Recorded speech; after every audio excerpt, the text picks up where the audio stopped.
गया सारा काम। अब थोड़ी देर आराम कर लेती हूँ। कमर भी दुखने लगी। एक तो ये साड़ी इतनी गर्मी में।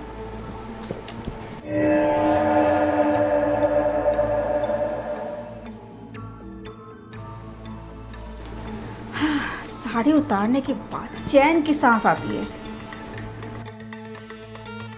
बहू वो सब्जी वाला। बाबूजी, आप कुछ चाहिए था आपको? नहीं नहीं बहू, कुछ चाहिए नहीं था। करो करो, तुम अपना काम आराम से करो।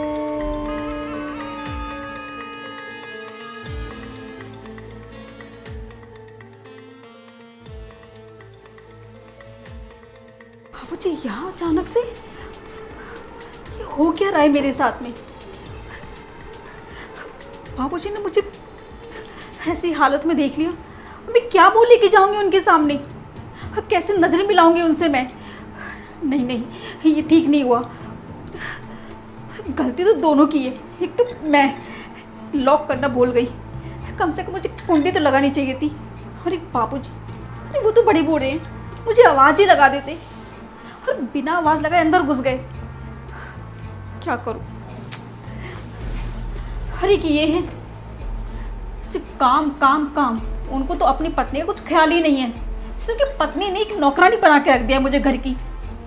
जब देखो कमाई कमाई, कमाने के लिए विदेश में पड़े हुए हैं। अरे एक बार भी नहीं सोचा कि मेरी वाइफ घर पे कैसे रहती होगी मेरे बिना, क्या सोचती होगी। और दिन पे दिन बाबूजी की हरकतें बढ़ती जा रही हैं। अगर मैंने अभी कुछ किया नहीं ना, कहीं ऐसा ना हो मुझे बातें पछताने का मौका भी ना मिले। क्या करूं?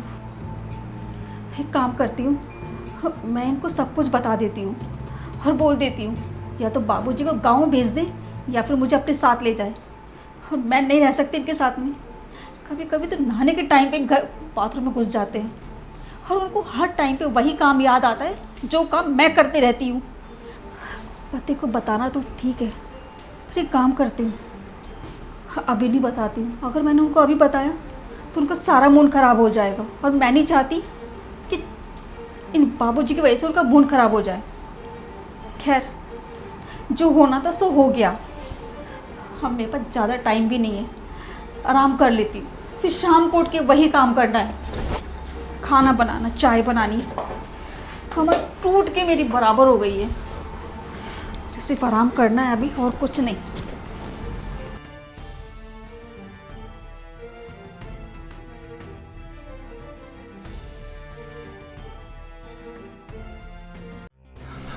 तौबा तौबा, ये क्या देख लिया मैंने।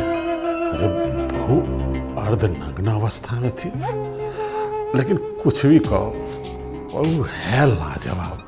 जवानी तो ऐसा लगता है जैसे भगवान ने कूट कूट के डाला है। लेकिन मेरा नालायक बेटा है, परदेश चला गया कमाने के लिए और अपनी बीबी को बाप के भरोसे छोड़ गया है। बताओ, अब भरी जवानी में मेरा बेटा बहू को छोड़ के चला गया और आजकल की लड़की है, वो मानेगी बात?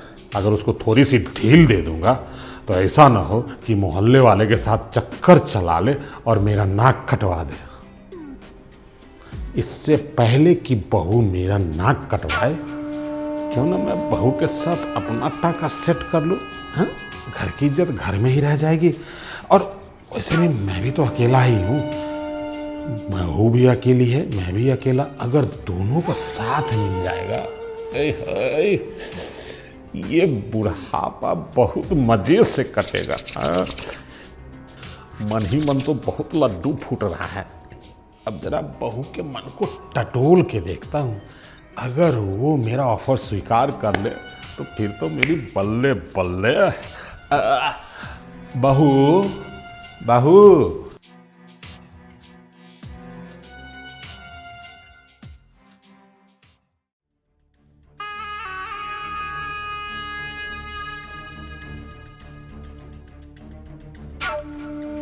क्या बात है यार।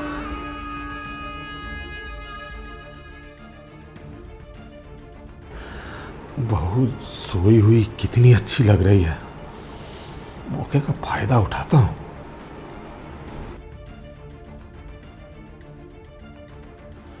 क्या बात है। मेरी बहू कितनी सुंदर है। अरे ये तो इतनी गोरी है कि अगर बिजली का कनेक्शन कटवा दूं तो वो भी बच जाए। यही अकेले लाइट दे देगी पूरे घर में। लेकिन इसकी जीवन बहुत उदास है। कोई बात नहीं, मैं इसको मजा दूंगा। बाबूजी, आप यहाँ पे? ओहो, इसमें इतना ओवर रिएक्शन करने वाली कौन सी बात है बहू जो बाबूजी बाबूजी कर रही हो? कैसे बात कर रहे हैं बाबूजी आप मेरे कमरे में, मेरे बिस्तर पे? अब देखो, तुम अकेले सोई हुई थी, मुझे लगा कि तुम डर न जाओ इसलिए तुम्हारे पास आ गया, तुम्हें डर से बचाने के लिए। लेकिन तुम घबराई हुई क्यों? मैं हूं ना तुम्हारे पास। बाबूजी कैसे बातें कर रहे हैं आप? आपको क्या हो गया है? देखो बहू, मुझे तुमसे इश्क हो गया है। अरे करंट लगता है क्या? मैं जो बोल रहा हूँ सुनो, मुझे तुम्हारा प्यार चाहिए, समझी? इसलिए बाबूजी, ये क्या मुझे आप छू रहे हैं? छू इसलिए रहा हूँ कि मेरे मन में कुछ चल रहा है। तुम इतनी भोली तो नहीं हो कि ये साधारण सी बात नहीं समझ रही हो? हाँ, मुझे तुम्हारा प्यार चाहिए। तुम्हारा पति तो बाहर रहता है। क्या क्या कहा आपने? बाबूजी आपने ये अच्छा नहीं किया। उतरिए यहाँ से, मैंने कहा उतरिए नीचे। अरे क्या हो गया तुम्हें? हिम्मत कैसे हुई मुझे छूने की और इस तरह मेरे कमरे में घुसने की? तो ये सब चल रहा था आपके दिमाग में और मैं पागल यही सोचती रही कि बाबूजी को गलती से अंदर घुस जाते हैं या उन्हें तो कोई गलतफहमी होती है। अरे मुझे क्या पता था, जिस इंसान को मैं अपने पिता के समान मान रही हूँ उसके मन में मेरे लिए सिर्फ गंदगी भरी हुई है। अरे गंदगी नहीं भरी है बहू, वो तो तुम हमेशा मेरा इतना केयर करती हो, तो मुझे लगा कि मुझे भी तुम्हारा केयर करना चाहिए, बस इस कारण तुम्हारे पास आया था। लेकिन तुम तो खामखा बुरा मान गई। अच्छा, ये आप मेरे बिस्तर पे आके और मुझे ऐसी हालत में झुके मेरी केयर कर रहे थे? क्या मैं आपकी ऐसी केयर करती हूँ? आप भूलिए मत, आप मेरे ससुर हैं, मेरे पति नहीं। मेरे पति की बाप है आप। देखो, पति का बाप हूँ ठीक है, लेकिन तुम्हारा पति यहाँ पे नहीं है। तो मुझे पति बना लो घंटा 2 घंटा के लिए तो क्या जाएगा बहू? कौन सी बड़ी बात है, घर की बात है, घर में रह जाएगी। क्या कहा आपने? आपको पति बना लो? छी, आपकी इतनी घटिया सोच है बाबूजी। मुझे तो बाबूजी कहते हुए शर्म आ रही है। आप मेरे पति के पीछे आप ये सब सोचते हैं? भूलिए मत, जो मेरा पति है वो आपका बेटा भी है और उस हिसाब से मैं आपकी बहू का मतलब होता है बेटी, और बेटी पे गंदी नजर नहीं डाली जाती है। आप देखो, बहू होती है बेटी जैसी, लेकिन बेटी थोड़ी है। अब मौका था तो मैंने सोचा कि चौका मार देता हूँ, लेकिन तुम तो खामखा नाराज होके सारा मूड का गुरगोबर कर दी। छी बाबूजी छी, अरे कितनी घटिया सोच लेके बैठे हैं आप। हाँ, आज माँ जी जिंदा होती ना तो वो जीते जी मर जाती आपकी ये हरकतों से। और क्या पता उनकी वो भी तुम्हारी इसी गंदगी को देख देख के कहीं। देखो बहू, कोई बात नहीं, तुम्हें इतना बुरा लग गया, मुझे ये नहीं पता था। ठीक है, मेरे साथ नहीं क्लोज आना चाहते तो कोई बात नहीं, तुम खुश रहो अपनी दुनिया में, मैं जा रहा हूँ। एक बात सुनिए, आपको क्या लगा ये सब करने के बाद मैं इतनी आसानी से आपको छोड़ दूंगी? नहीं, मैं आपके बेटे को बुलाऊंगी और ये आपकी सारी करतूतें उसको एक एक बताऊंगी। अरे उसे भी तो पता चले उसका बाप उसकी वाइफ के साथ क्या गुलछले उड़ा रहा है और कैसे सोचता है। देखो बहू, मैं तुम्हारे सामने हाथ जोड़ता हूँ, तुम्हारे पिता तो ले ना। देखो, गलती तो हो ही जाती है ना। अब मैं माफी मांग रहा हूँ ना, अब मेरे बेटे को मत बताना, नहीं तो मैं उसके सामने नजर नहीं मिला पाऊंगा। बहू, मुझ पे इतनी दया कर दो। वाह वाह, कैसे गिरगिट का रंग बदलते हैं ना। अरे जब आपकी बेटी की बात आई तो आपने एकदम रंग बदल लिया, कहीं आपका बेटा आपके खिलाफ ना हो जाए। अरे ये सब करते हो आपको नजर नहीं आता कि मैं भी उसकी बीवी हूँ? आप उसकी बीवी के साथ, अपने घर की लक्ष्मी के साथ खेल रहे हैं। पर नहीं, आपको तो अपनी अय्याशी से फुर्सत ही नहीं है ना। देखो, मैं माफी मांगता हूँ, मैं जा रहा हूँ, अब तुम्हारे बेडरूम में कभी नहीं आऊँगा, मुझे माफ कर दो बहू।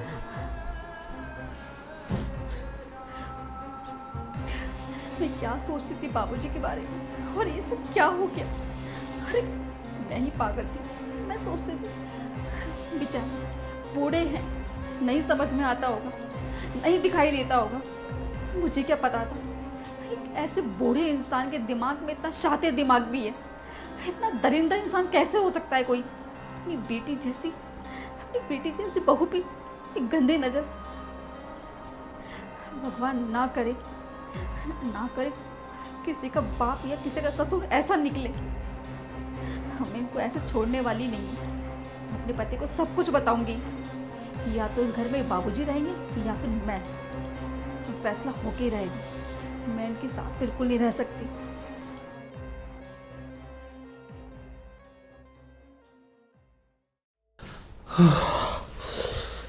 हे भगवान, मेरी मती मारी गई थी कि मैं बहू का मन टटोलने गया और बहू ने मुझे ऐसा डांटा कि अब मैं अपनी ही नज़रों से गिर गया हूँ।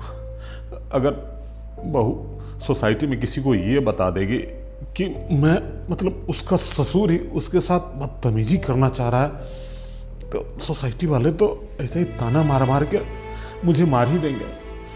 और अगर कहीं गलती से उसने बेटे को बता दी मेरी हरकत के बारे में, तब तो मैं कहीं का नहीं रहूँगा, न घर का न घाट का, न सोसाइटी में मुंह दिखा पाऊँगा, न ही बेटे से नज़र मिला पाऊँगा।